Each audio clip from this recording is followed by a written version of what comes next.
Every family record gathers the evidence that people were here. Names remain on paper after the voices behind them have grown quiet, and every date of birth eventually receives a final date beside it. Genesis 5 turns that familiar record into a steady refrain of death, then allows one man's life to change the rhythm. Good day, Gracekeepers. As we read the opening verses, listen for the return of two words from the creation account: image and likeness. Pay attention to the way those words connect God, Adam, and the generations that follow. Genesis 5, 1 through 5. This is the written account of Adam's family line. When God created mankind, he made them in the likeness of God. He created them male and female and blessed them, and he named them mankind when they were created. When Adam had lived 130 years, he had a son in his own likeness, in his own image, and he named him Seth. After Seth was born, Adam lived 800 years and had other sons and daughters. Altogether, Adam lived a total of 930 years, and then he died. Genesis places this genealogy inside the story of creation. The people named here inherit a dignity that begins with God, because every generation belongs to the humanity made in his likeness. That identity establishes the worth of each person before any age or ending is recorded. When image and likeness are used for Adam and Seth, the wording adds another layer. Seth carries the likeness of a father who now lives outside Eden, and the generations after him enter the same fallen world. Adam's family will continue, and the consequence of his sin will travel through it. Adam's account closes with 4 words, and then he died. The warning given in Eden has now entered the family account.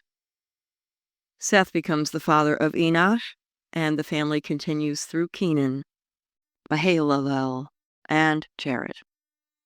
Each man lives for centuries and sees more generations born during his lifetime.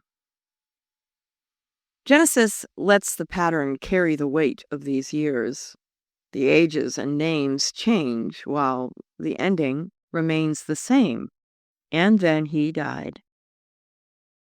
With each return of those words, the sentence spoken in Eden settles over the entire family line. The next entry changes the wording we've been hearing. Listen for what defines this man's life and for the action God takes at its close. Genesis 5, 21 through 24.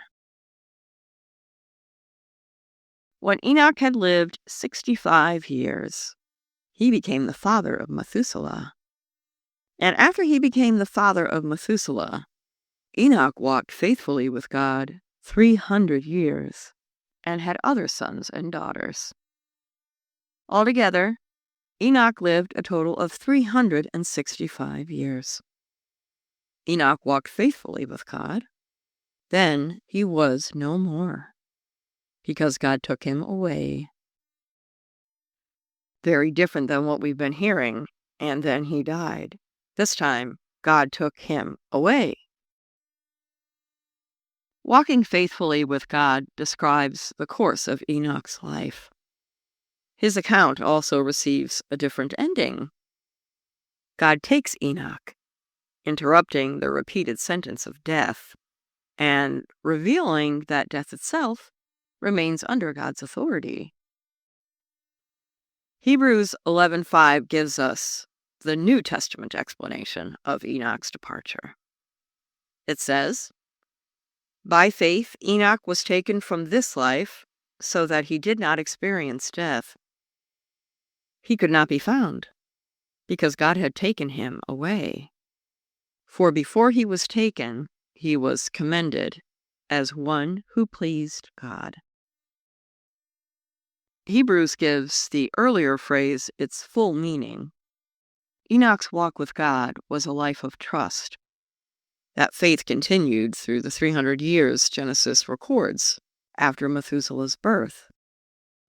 God commended Enoch before taking him, so the commendation belongs to the way Enoch lived during those years.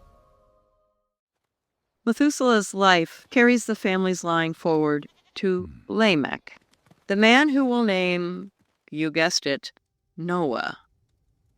His life reaches 969 years before closing with the familiar words, and then he died. Lamech's words at Noah's birth bring the family account toward hope. Listen for the reason he gives this child his name, and for the family that will carry the story into the next chapter. Genesis 5:28 through 32. When Lamech had lived 182 years, he had a son. He named him Noah, and said, "He will comfort us in the labor and painful toil of our hands. Caused by the ground, the Lord is cursed." After Noah was born, Lamech lived 595 years and had other sons and daughters. Altogether, Lamech lived a total of 777 years, and then he died. After Noah was 500 years old, he became the father of Shem, Ham, and Japheth. Noah's name sounds like the Hebrew word connected with comfort or rest.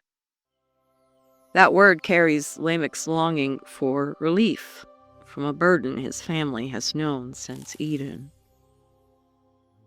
For the first time in this chapter, a child's name expresses hope that the curse will not have the final word.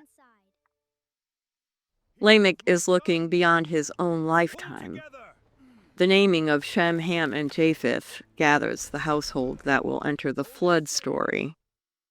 Genesis closes the family line with the next generation in place, and the meaning of Noah's name still waiting to be fulfilled.